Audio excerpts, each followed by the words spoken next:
Okay, so this video is about my favorite contouring product and my favorite contouring brush and how I like to make an everyday natural contour.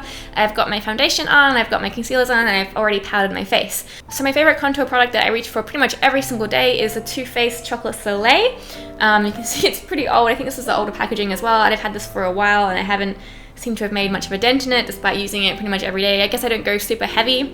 And probably my favorite part about it is that it smells like chocolate, as well as just being like a great product. So I had a little bit of trouble with this when I first started using it with a different brush. But then I started using the Bdellium Tools 942 brush, which is a super fluffy thing, and now these two like just work together really nicely. And I find it really easy to blend out and make it look natural. So I feel like makeup artistry is kind of akin to other artistry like painting, and that the shape of the brush that you use makes a difference. How much product you use and what kind of product or what kind of paint or whatever makes a difference. The way that you hold the brush, how hard you push it, what kind of direction you use it in, all of that makes a difference to how it ends up looking.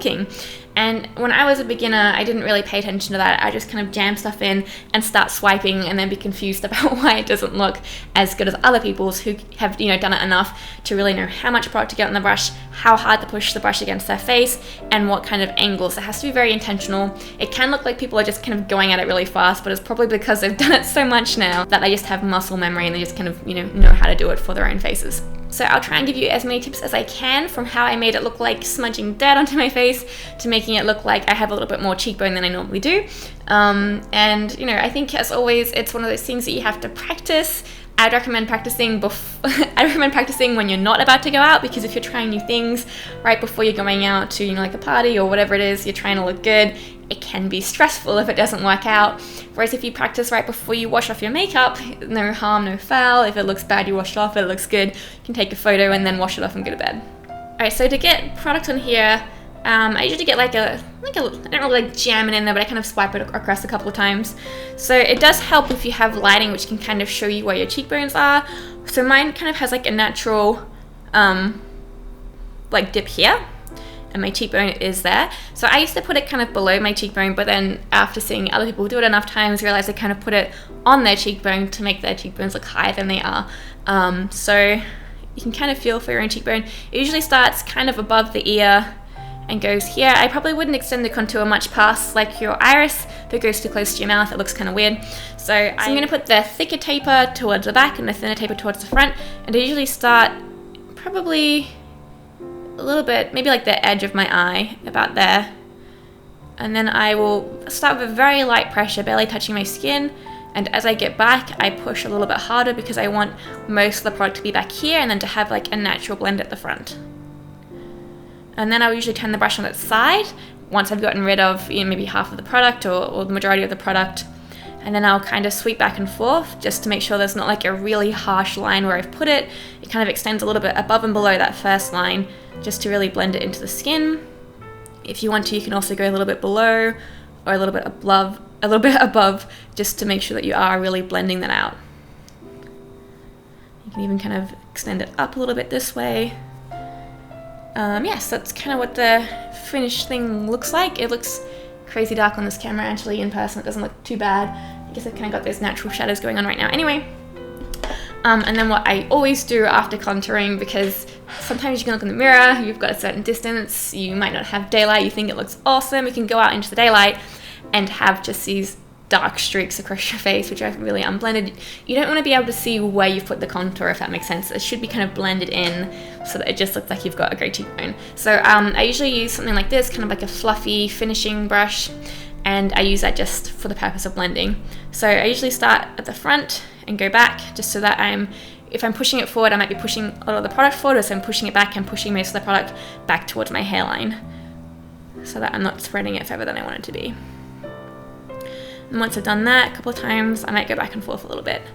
Just really try and soften it, especially at the front. So again, I think like the angles, the direction that you're brushing it, and how hard you push, is helpful. This one you can push a little bit harder because you're trying to use that pressure to push the product around. All right. And if you feel like you've gone too far towards the front, you can use this as well just to kind of drag the product off or back, or you can even go back in with your foundation brush and soften it if you feel like you've gone too crazy. What have I done to my face? Cool. So anyway, in person I feel like this looks pretty natural. Hopefully it looks fairly natural on here as well. I'm going to do the other side now.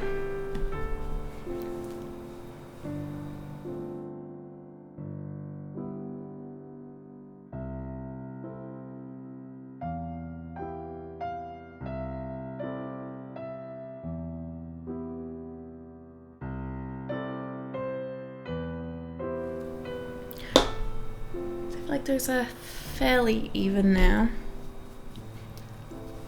Cool. Then I also like to go up into my forehead. I have a bit of a widow's peak, which I'm not like super fan of. So I try and kind of bring the contour up here, and then kind of when I've got not a lot of product left on my brush, try and connect it down. So again, I'll get like a little bit of product. I will place it pretty close to the hairline and do little short strokes across. Pressing probably with a medium pressure, not too hard, not too soft. And then I just get like a tiny dab more. Just kind of bring that down. I also learned a trick from Linda Hallberg, which I really like, where she puts like a little bit. She kind of sometimes you get a little bit of that. She puts a little tiny bit of contour underneath just to give you a bit more of a defined jawbone.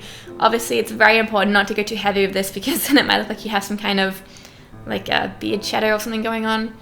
So I usually tilt my chin up to get like a more defined jawline, and I press the edge of the brush kind of against the edge of my jaw and just kind of sweep it back and forth. And then bring it back a little bit. So obviously it's super important to make sure that's all blended out. I kind of blend it away from my face because I don't really want it going up onto my face. And I blend out the forehead.